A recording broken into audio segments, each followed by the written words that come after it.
Let's Make Trend Twister. Let's make trend twister. आइए जानते हैं आज क्या चीजें वायरल हो रही हैं सोशल मीडिया पर। बिहार में वोट अधिकार यात्रा चल रही है। राहुल गांधी ने इस दौरान एक सभा में कहा कि अमित शाह ने बार बार कहा कि बीजेपी की सरकार 40-50 साल तक रहेगी।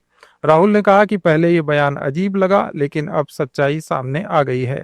अमित शाह ऐसा इसलिए कह पा रहे थे क्योंकि ये लोग वोट चोरी करते हैं। कुछ साल पहले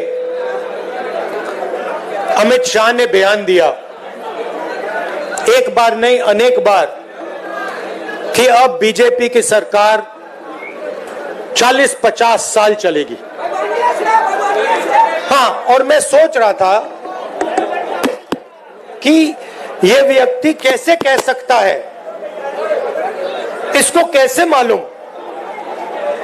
कि बीजेपी की सरकार 40-50 साल चलेगी। हम सब राजनेता हैं,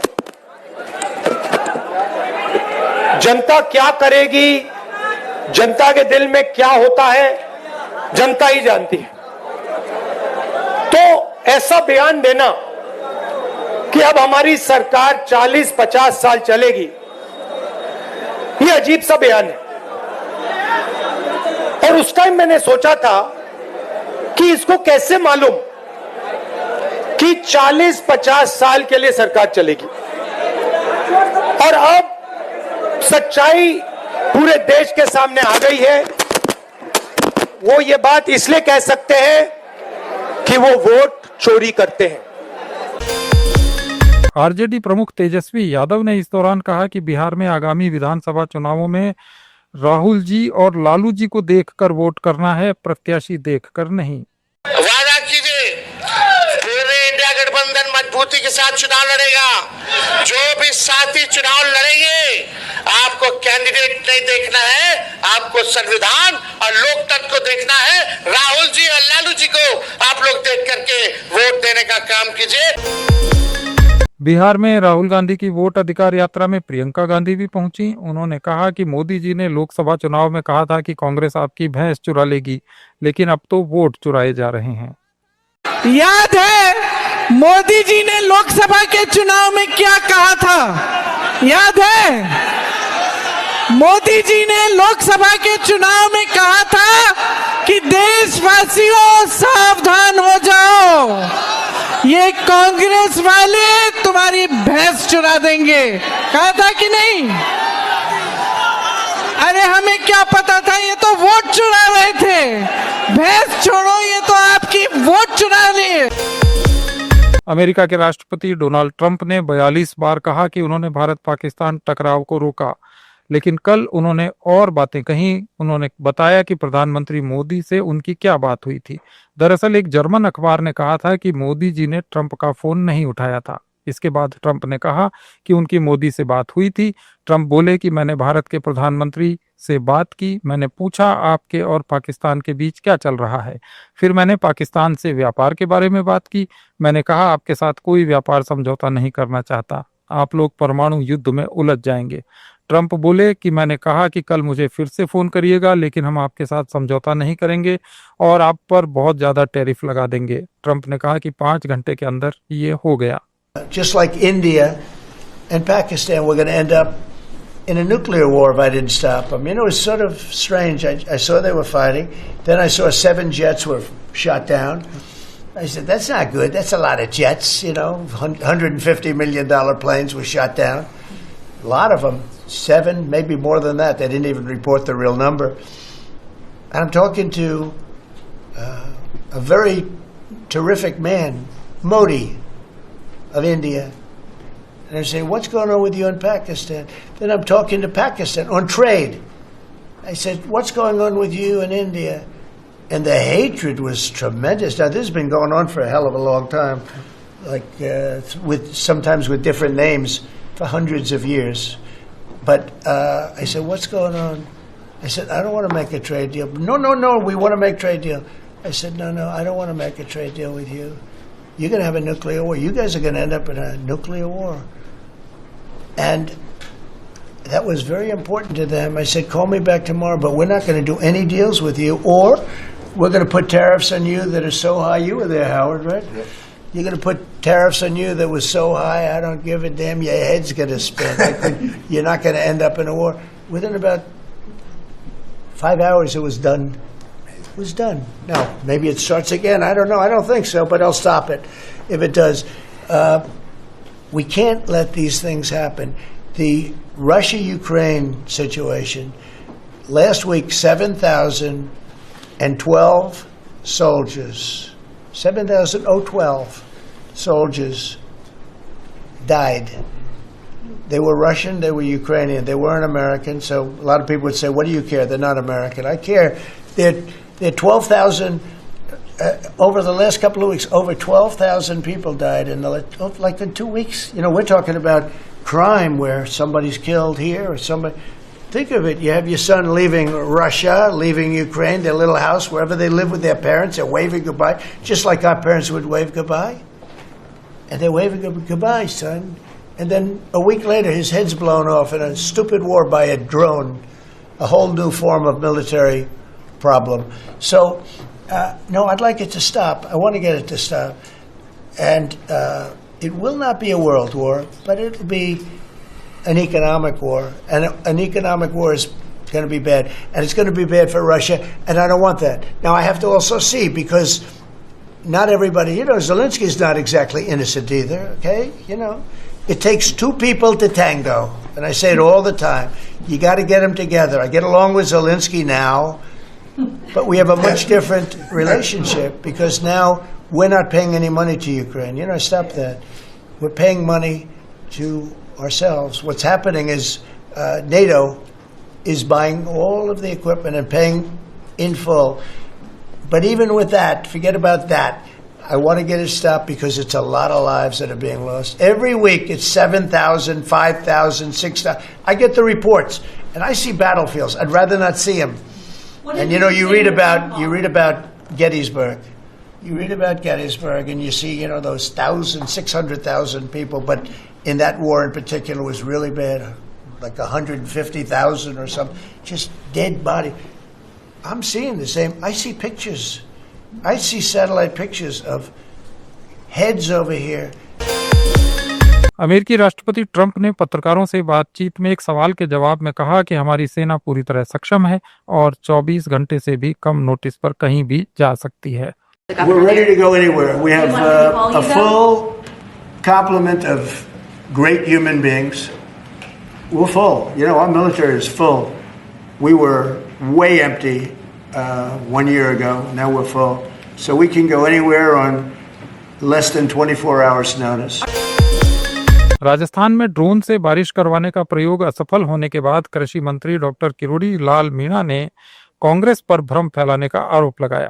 उन्होंने कहा कि इस प्रयोग में राज्य सरकार का 300 करोड़ रुपए का खर्च होगा. ये सच नहीं है. इस प्रयोग को कंपनियां निःशुल्क कर रही हैं और कांग्रेस इस बारे में भ्रम फैला रही है. ड्रोन गिर गया तो अब 1 सितंबर को वो सारी तैयारी करके, जैसा उन्होंने टेंटेटिव मेरे को बताया, तो मैं आप लोगों को भी निमंत्रण दूंगा, आप पधारें, वर्षा करा के ही रोकेंगे. फिर वैसे ही हो गई, फिर वैसे ही हुआ सब कुछ. और उसका हमने जरिया देख लिया है. बीच पैंदे में जहाँ भीड़ पहुंच नहीं सके वहाँ ड्रोन को रखा जाएगा. तकरीबन 300 करोड़ रुपए इस पे खर्च हो रहा है. सच्चाई है क्या? में बारिश कराने में करीबन 250 करोड़ रुपए कंपनी ने खर्चा बताया है, तो हमने उनको मना कर दिया. तो खुद कंपनी कर रही है. मैं डोटासरा जी को कहना चाहूंगा कि निःशुल्क वो एक प्रयोग हो रहा है, उस पर सवाल नहीं उठाएं. 300 करोड़ की इतनी लंबी झूठ नहीं बोले. 2 करोड़ 3 करोड़ मानो, 3 करोड़ को 300 करोड़ की गणित तो कांग्रेस जानती है या डोटासरा जी जानते हैं. ट्रंप ने चीन को धमकी दी है और कहा है कि चीन अगर हमें मैग्नेट नहीं देगा तो हम उस पर 200% टैरिफ लगा देंगे. दरअसल मैग्नेट इंडस्ट्री के लिए बहुत इंपॉर्टेंट है. 20 साल पहले तक किसी को मैग्नेट की जरूरत नहीं थी, लेकिन अब इलेक्ट्रिक व्हीकल से लेकर रक्षा क्षेत्र तक इस पर निर्भर हो गए हैं. But we have very strong relationship, Howard, I would say, economically with China now, getting much better.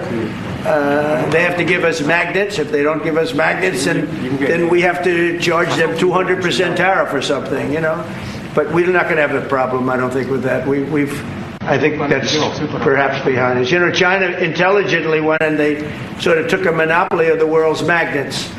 And nobody needed magnets until they convinced everybody 20 years ago, let's all do magnets. There were many other ways that the world could have gone. But so it'll take us probably a year to have them. We're heavy into the world of magnets now, only from a national security standpoint. But we have a powerful thing. It's airplane parts. They have many Boeing jets. You know, they had 200 jets that didn't fly. And I've sent them all, based on his word, I sent them all of the parts so their planes can fly. I could have held them back. I didn't do that because of the relationship I have. And their planes are now flying. You know, we had 200 of their planes were unable to fly because we were not giving them Boeing parts purposely, because they weren't giving us magnets. Therefore, we weren't giving them. But we have a much more powerful thing, that's tariffs. If we wanted to put 100%, 200% tariffs on, we wouldn't do any business with China. And, you know, it would be okay, too, if we had to. But the magnet situation, we have tremendous power over them, and they have some power over us with magnets. We're going to have a lot of magnets in a pretty short period of time. In fact, we'll have so many we won't know what to do with them. But you know the story. It's a very interesting history with magnets. And it really is because presidents, not being business people, they allowed that to happen. And they shouldn't have. केंद्रीय कृषि मंत्री शिवराज सिंह चौहान ने प्रधानमंत्री नरेंद्र मोदी को man of ideas बताया। एक कार्यक्रम में शिवराज सिंह चौहान ने कहा कि खेती मेरे रोम रोम में रमी है और किसान मेरी हर सांस में बसा है। शिवराज सिंह बोले कि इसके अलावा मुझे कुछ और दिखाई नहीं देता। प्रधानमंत्री मैन ऑफ आइडियाज, मैं एक नेता की तरह भाषण ठोकने नहीं आया। देश के कृषि मंत्री के नाते देश के किसानों और जनता का सेवक, खेती मेरे रोम रोम में रमी है और किसान मेरी हर सांस में बसा है। मुझे और कुछ दिखाई नहीं देता, चिड़िया की आंख की तरह केवल एक ही चीज दिखाई देती है, पर हेक्टर उत्पादन और कैसे बढ़े। यूं तो वीणा का प्रयोग ज्यादातर शास्त्रीय और भक्ति संगीत में होता है, लेकिन श्री वाणी ने इसका एक अनोखा प्रयोग किया है। उन्होंने बहुत खूबसूरती से वीणा पर हिंदी फिल्मों के गानों को प्रस्तुत किया। वीणा का यह नया अंदाज लोगों को काफी पसंद आ रहा है।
तो ये थे आज के कुछ वायरल पोस्ट्स। अपडेट्स के लिए जुड़े रहिए लेट्स माइक के साथ।